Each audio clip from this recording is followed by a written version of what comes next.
Hi everyone. So, next lesson for you guys. Apologies if the sound was a bit low last time. I'm fiddling with my microphone now. Mr. Thomas said I sounded a bit quiet. I've got a school headset and microphone that I borrowed just before lockdown kicked in, and it's not of the highest quality. I think my microphone's a bit floppy. So, I've had a little bit of a fiddle and I hope it's better. Right, so this lesson is all about trade unions. We're going to start you off by getting your brains warmed up. I feel like I'm just starting Joe Wicks, PE with Joe. So warm up, very, very important. So put me on pause, have a look at the questions. You can see that they range from what should be fairly straightforward, the blue ones, to the ones that will require a little bit more deep thinking over on the right hand side there. So put me on pause and have a quick go. See how many of those you can answer. Don't cheat. We will know.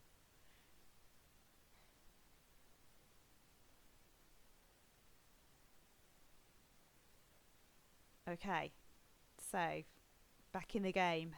I wonder how many points you lot got. Let's have a little look. So the leader of the Tolpuddle Martyrs was George Lovelace. Hopefully you remembered that from last lesson. They were pardoned by the Home Secretary, Lord John Russell, in 1836, and the petition that was put together to secure their release got 800,000 signatures. The terms of the 1844 Factory Act, so you could have chosen the 6.5 maximum working day for younger children, the fact that women now had a maximum of a 12-hour working day, and the safety precautions. From the 1834 Poor Law, most of you probably remember that the workhouses were the big feature of that. So essentially the old parishes were gone. They were not responsible for poor relief anymore. They were grouped instead into poor law unions, and each union had to provide a workhouse. And the idea was that if you were able-bodied and found yourself poor, then your only option was to go into a workhouse. And they were supposed to be worse than life for the poorest paid worker, to make it fair. And that principle was called less eligibility. And the leader of the 10-hour movement, along with Lord Ashley, was Richard Oastler. So moving over to the amber column, Robert Peel invited members of his party to his family home at Drayton Manor to try and make himself more popular. It always amuses me, the answer to this question, because of course in this modern day and age, Drayton Manor has gone, Peel's old family home, and has been replaced with a theme park. So I love to imagine them all kind of whizzing around on the roller coasters and having a really great day out. The year of the Tamworth Manifesto was 1834, and down at the bottom there, the Maynooth College grant under Peel's government gave a lot of money actually to a seminary in Maynooth in Ireland. A seminary was a training college for Catholic priests, and Maynooth was churning out some of the most nationalistic, firebrand Catholic priests, all shouting against the rule of the British government in Ireland. So Peel thought the best way to deal with them would be to be nice to them and give them lots and lots of money to mend their roof and make their college beautiful going forward, and that in turn would make them pro-British. Don't know, it worked a little bit, to be fair. It was very unpopular amongst his party though. They couldn't believe that he'd done it. And then final column, if you got these, well done. The Bank Charter Act banned private banks from printing off paper money. The group that pushed for Catholic emancipation were the Catholic Association. And finally, the Peterloo Massacre was in 1819. If you haven't watched the film Peterloo yet, that's worth a little watch if you've got some time. So it was out in 1817, dear me, 2017. So it's quite a recent film. It's called Peterloo, and it's by a British director called Mike Leigh. So Leigh. He's done loads of really good films. Another one's Daniel Blake, which is a kind of modern film looking at the welfare system. It's quite hard hitting. But yeah, do have a look at Peterloo. Good bit of revision for you. Right, on to our title slide then. Up to today. How important were trade unions? So we're still looking at the overall topic of trade unions. To complete this lesson, you'll need a few things actually. You will need a pen and a piece of paper, probably a ruler because there's a little timeline task tucked in here. You'll need your textbook. You need that twice in this lesson actually, so you definitely can't do this one without your textbook.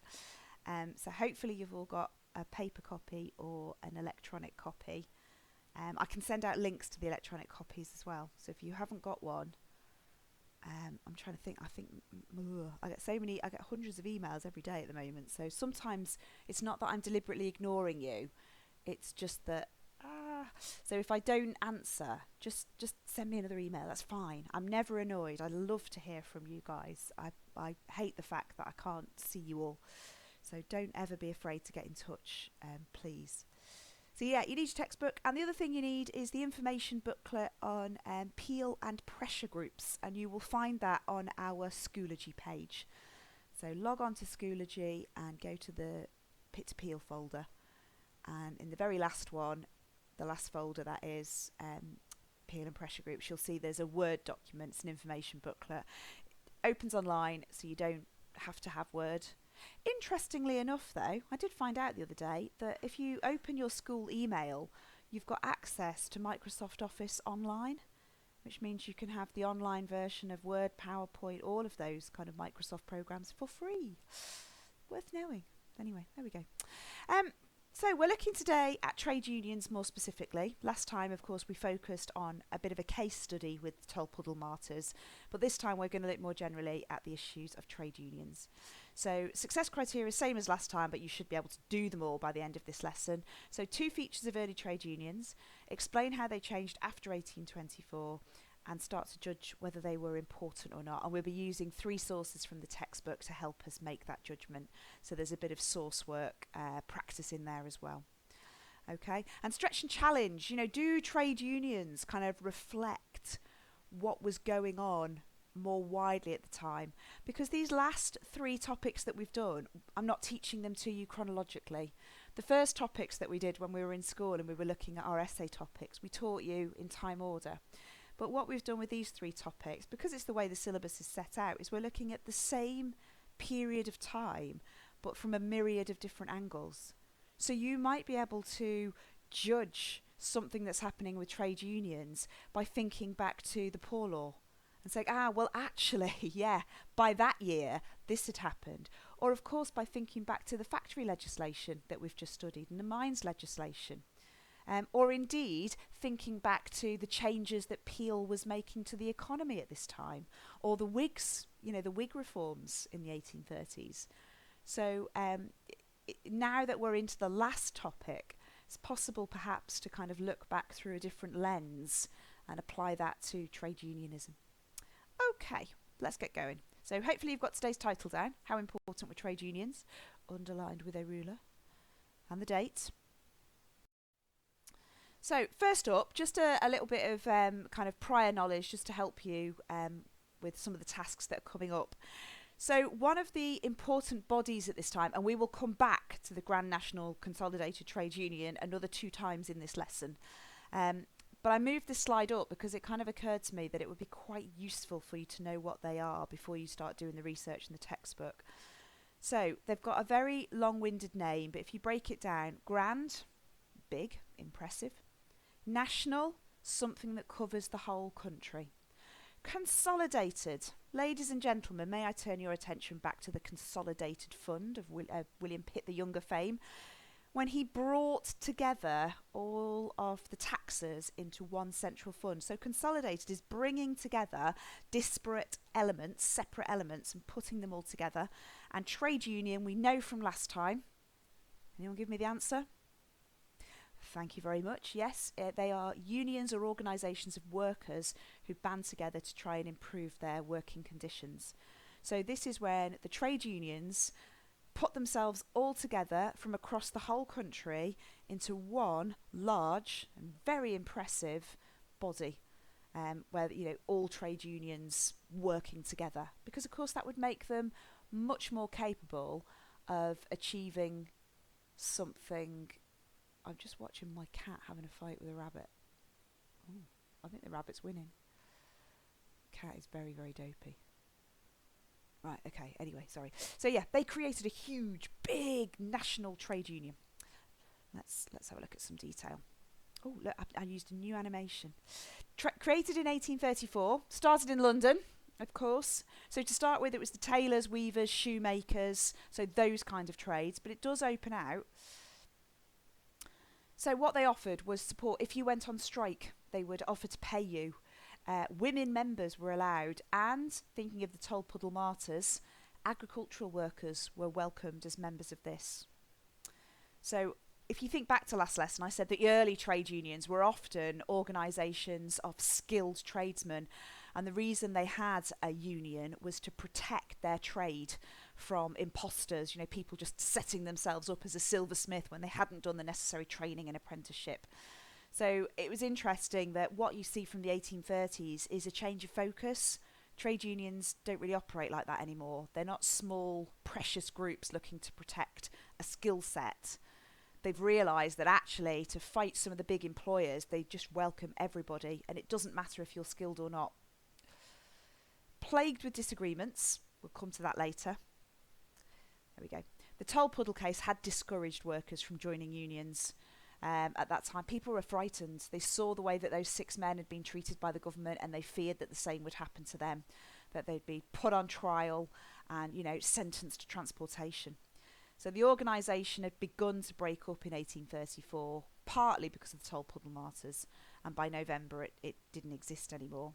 So it was impressive for a short period of time, and despite its name, it was never able to gain significant support outside London.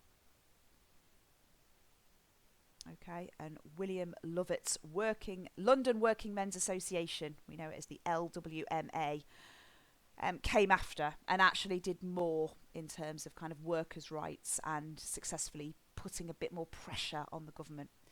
So if you're the person that's diligent and wants to write all this down, you can pause me and jot that down. However, there is a later task where I ask you to look at your info book and summarise the GNCTU. So you will get an opportunity later in the lesson to do a little bit more work. If you want to take this down, it might be an idea to, after you've got this as a kind of brief introduction to them, leave yourself probably at least a side of just white space that you can fill in later. Because I'm going to ask you to do later on a spider diagram and a little list focusing on the GNCTU. So if you wanted to take this down as an intro, leave yourself a load of space before you start the next task. Okay, right, so pause me if you're writing down, and I'm going to whiz on to the next slide, so I will meet you there.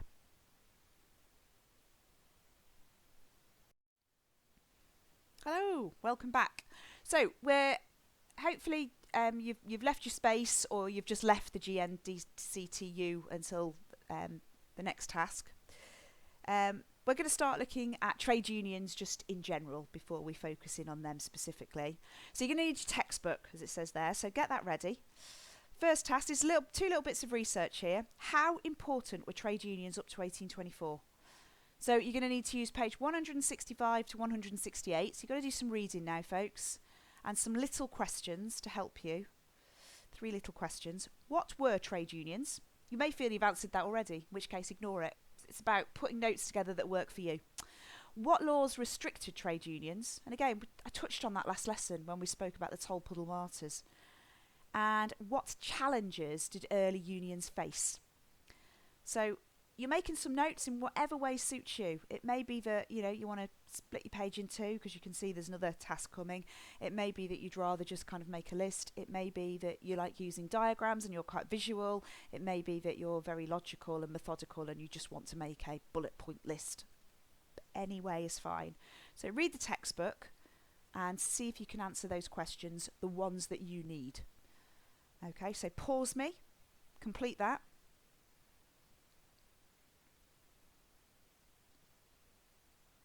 Okay, welcome back. So next little task. How did trade unions change after 1824?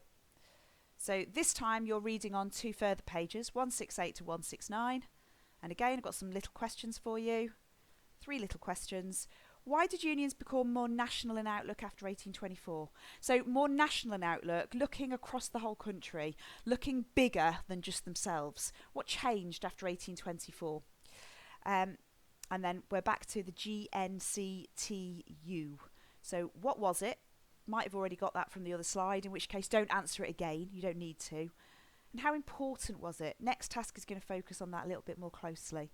So it may be there's not that much to write here. You perhaps just want to have a look through the textbook pages and just answer the first bullet point. Okay, I'll leave it up to you. Depends how thorough you want to be. You will all end up with a good set of notes, I promise. So pause me, go and have a look at your textbook, and I will meet you here in a moment.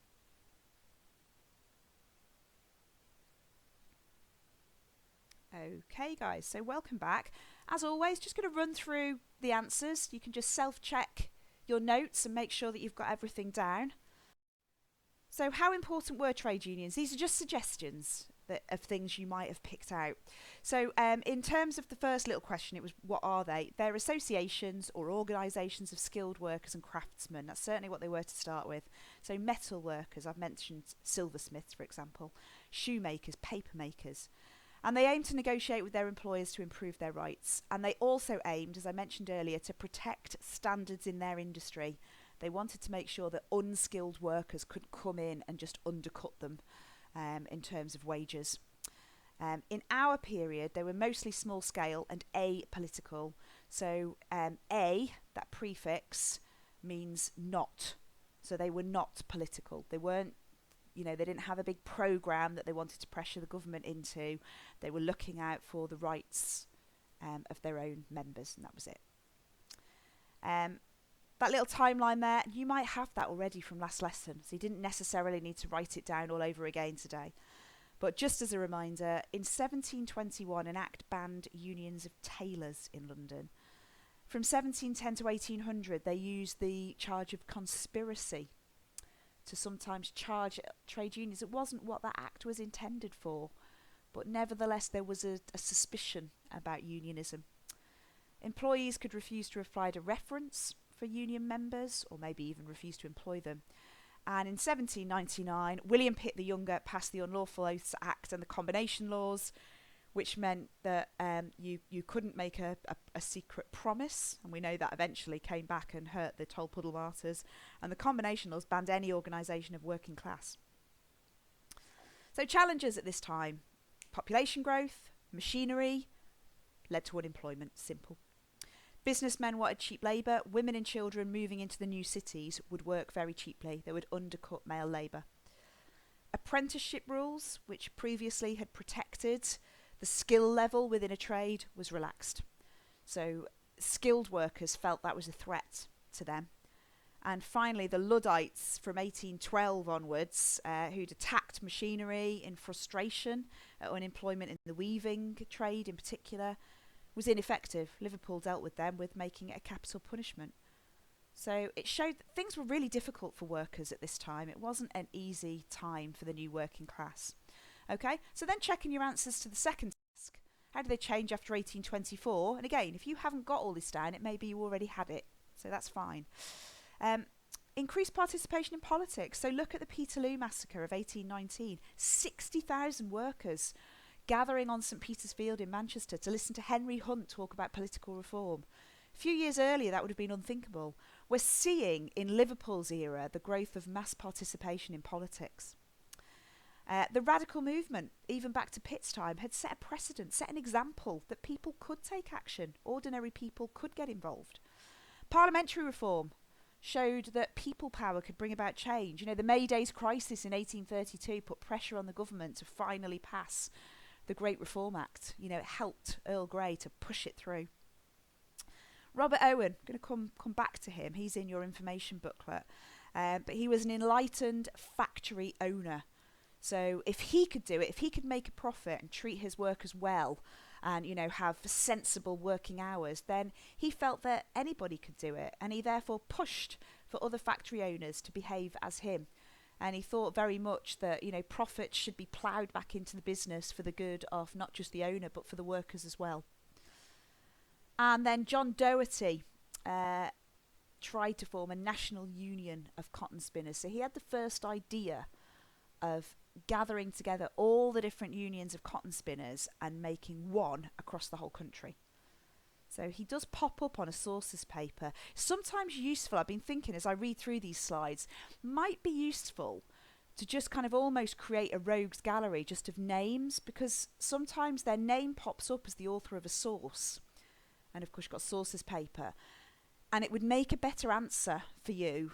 You don't have to know who all these people are, but if you're aiming for the A grades, it does make a better answer if you're able to confidently say, yes, provenance.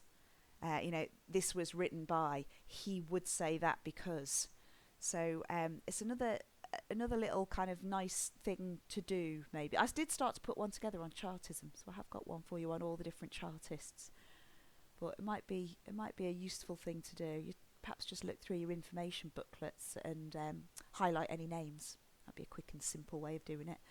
Get yourself a coloured pen of some sort and just look at your information booklets and highlight the names. And you can do that online. Don't need to print them. Highlight. Anyway, moving on.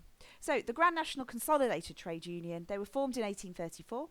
They aimed to bring workers from all areas, so not just cotton spinners. This just went even further than what Doherty was trying to do. They wanted one national trade union for the whole country. As we've said before, they would support strikers and they would pay sick workers. Included women, included agricultural workers, so they welcomed the unskilled in the way that other unions perhaps didn't.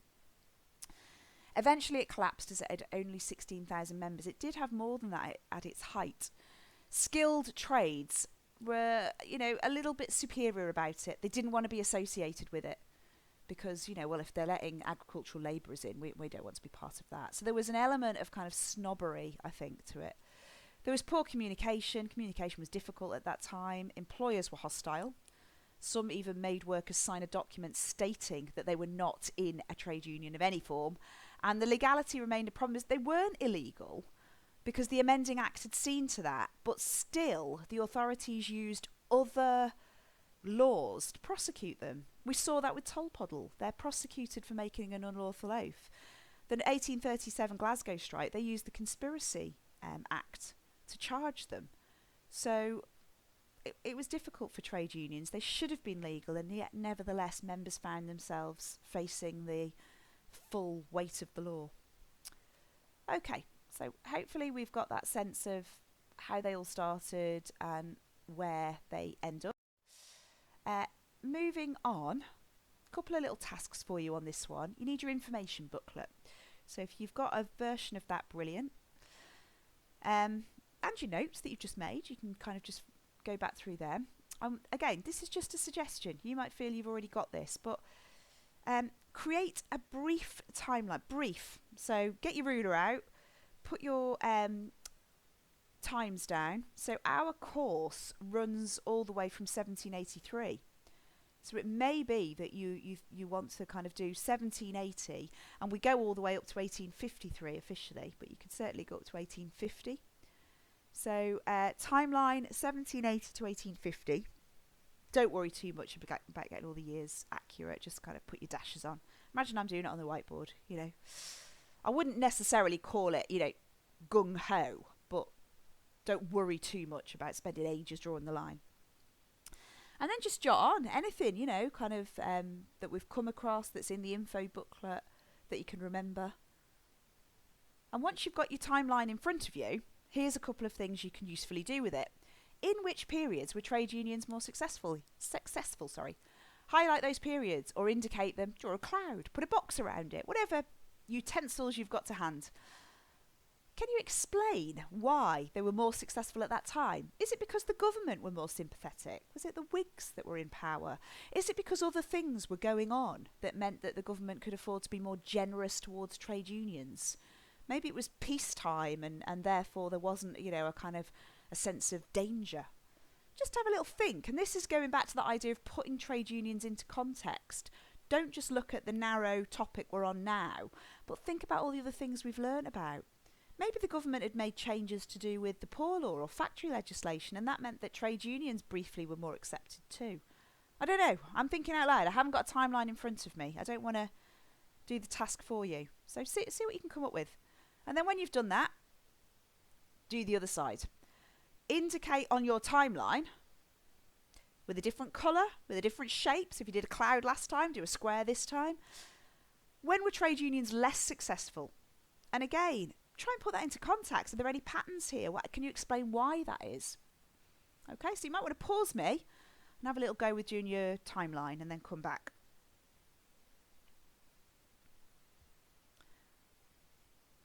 Okay, and final task here. And I suspect that if you've written down all the information on the GNCTU in this presentation already, you might feel that you've got it all. But there's quite a good amount of information. It's useful information on the GNCTU in the information booklet that you should have just got out and been looking through.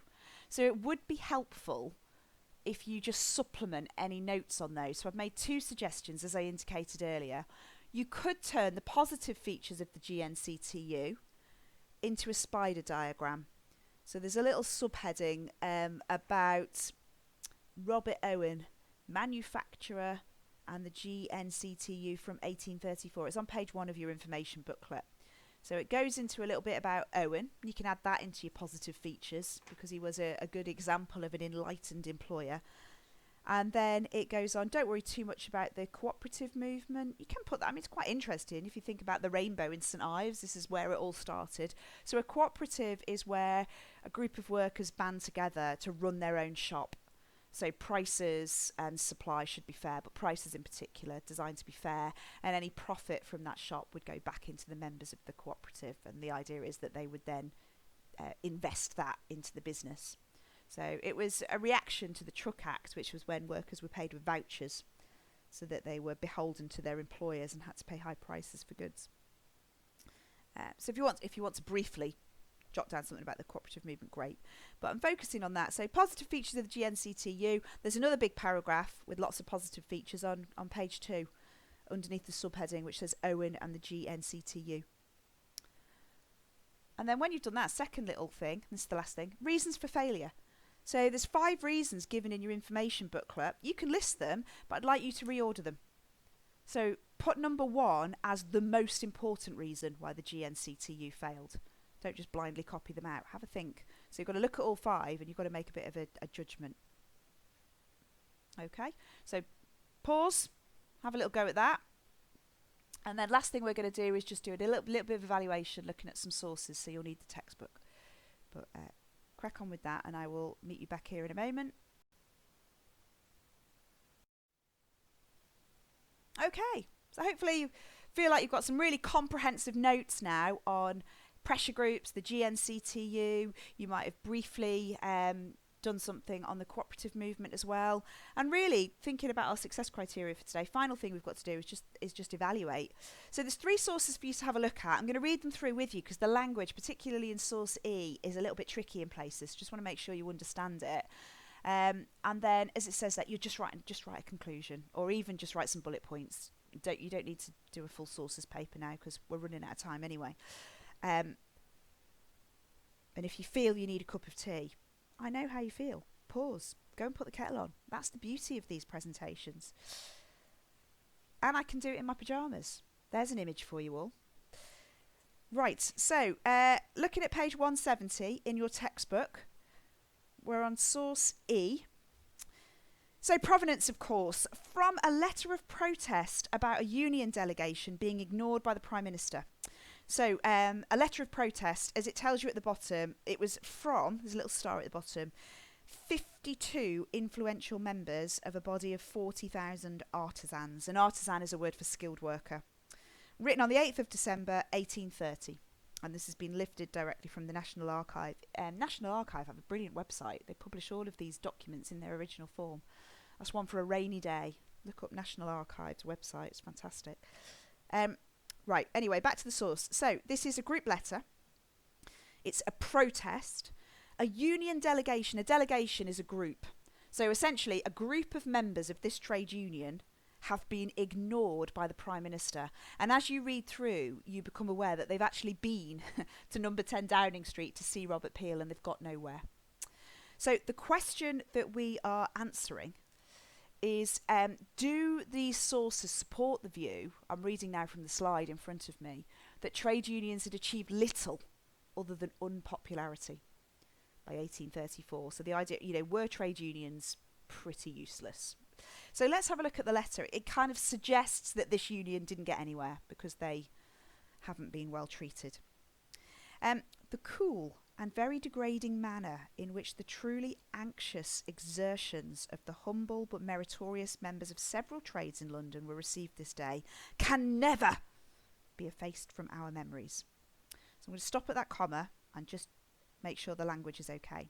So degrading, insulting, in other words. So they believe they were dealt with in an insulting manner. Truly anxious exertions. So if you're exerting something, you're trying to put a point across, and anxious, that they were worried about doing that. They were humble. So in other words, they weren't arrogant. They were respectful, humble, and meritorious. It comes from the word merit. So in other words, they had a real reason to be there. They were people with merit. They were chosen because of their ability to put the point across. Okay, and can never be effaced. Effaced, in other words, erased. So it's another word for erased. So essentially, the start of this source is saying that these kind of humble, kind of very able members of trade unions have been treated in an insulting manner, and they will never forget it. Okay, to put it into plain English. So going back to my comma, third line. As being in every respect so totally in opposition to the declared sentiments of Sir R. Peel, that he would answer for our kind reception. So they're shocked. They believe that what the Prime Minister has said about workers is that he's on their side. So they are shocked that they have been treated in this way. Okay. Fifth line down, back to that full stop. Our hopes have been most miserably disappointed. The great and useless expense and serious loss of time being a minor consideration. I love that. So they've spent a lot of money, they've wasted a lot of time. But we at the same time most unanimously state our conviction that a deputation from Mr. Hunt's partisans would have been received with more attention.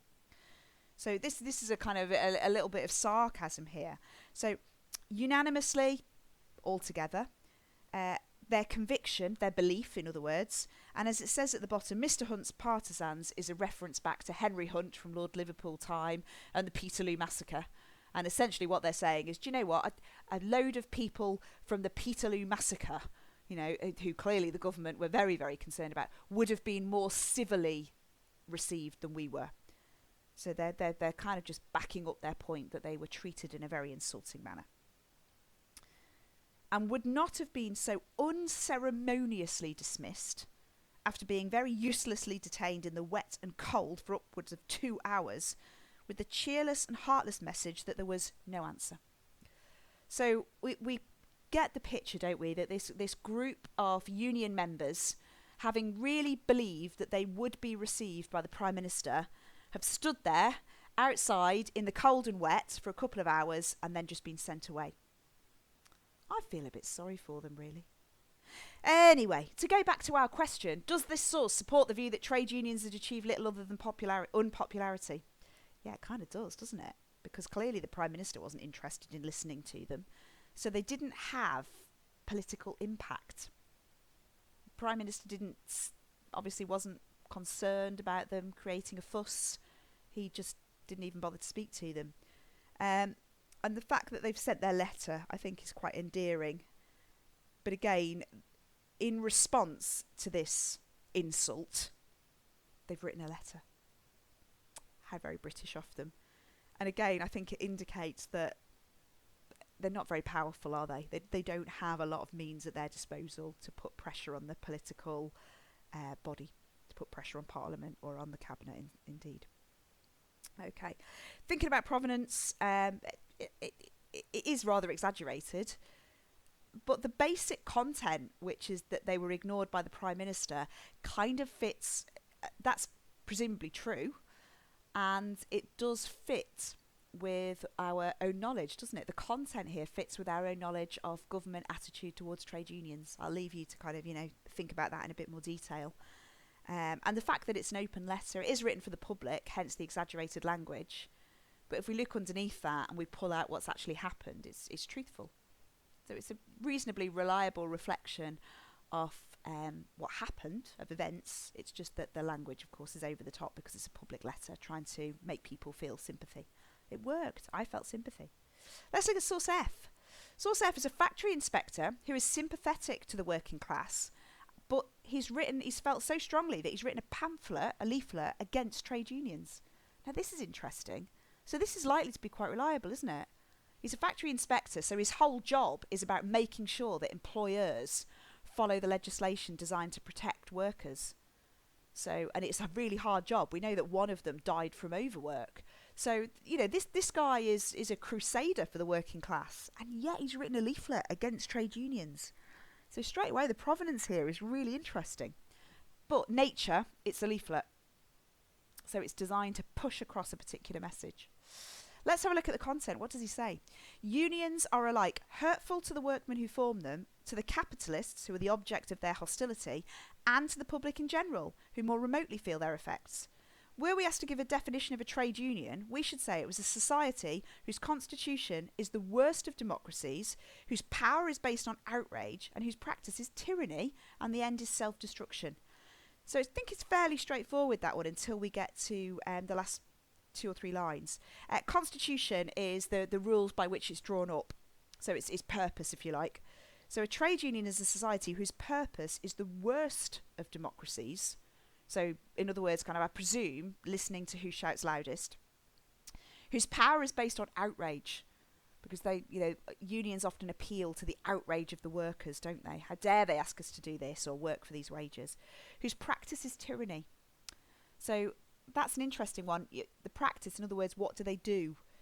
They go on strike, they threaten, they seek to intimidate. I think that's what he's referring to.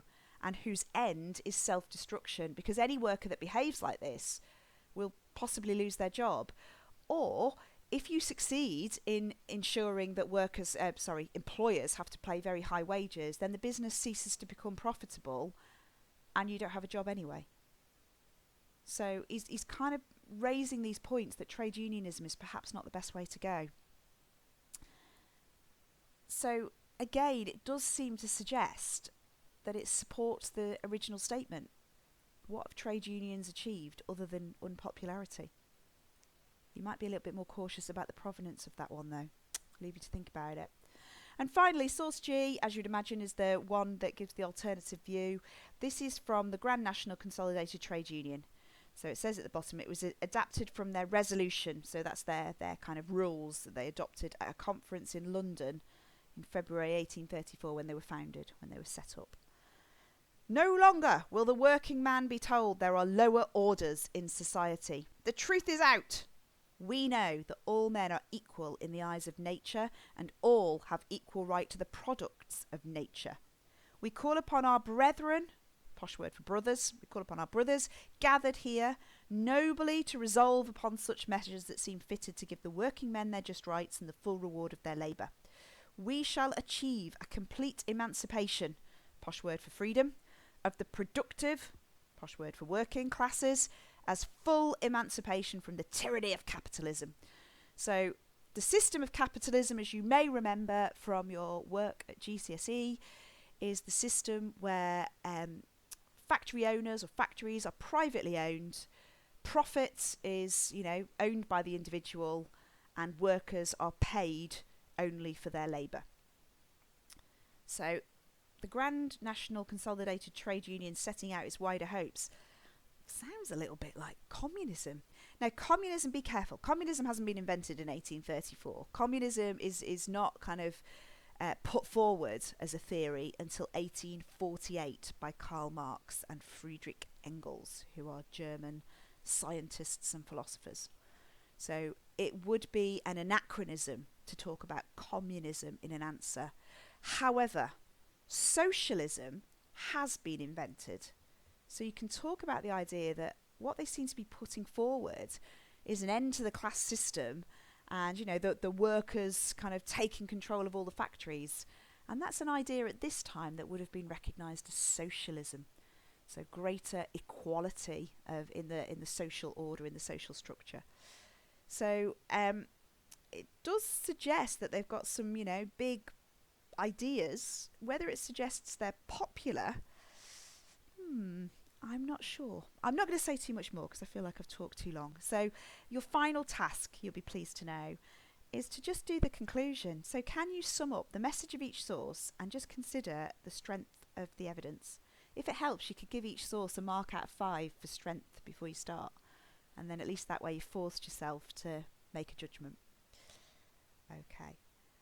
And then when you've done that, you can pause me and do your conclusion. I'm literally just going to go back and check that we're all happy with today's lesson in terms of our original success criteria. So pause me, write your conclusion. Hi everyone, welcome back. So as promised, final slide. So look at that, the title's wrong at the top. We're supposed to be looking at how important were trade unions. Well, I'm not re-recording the whole lesson, so sorry about the typo. How important were trade unions? But the success criteria are correct. So I can describe at least 2 features of early trade unions. You should be feeling really confident on that now. I can explain how trade unions changed after 1824 and that repeal of the combination laws. It was a bit of a watershed moment, wasn't it? So you should feel really confident on that. And I can judge how important trade unions were. Well, the source work that you've just completed should mean that you're feeling confident on that.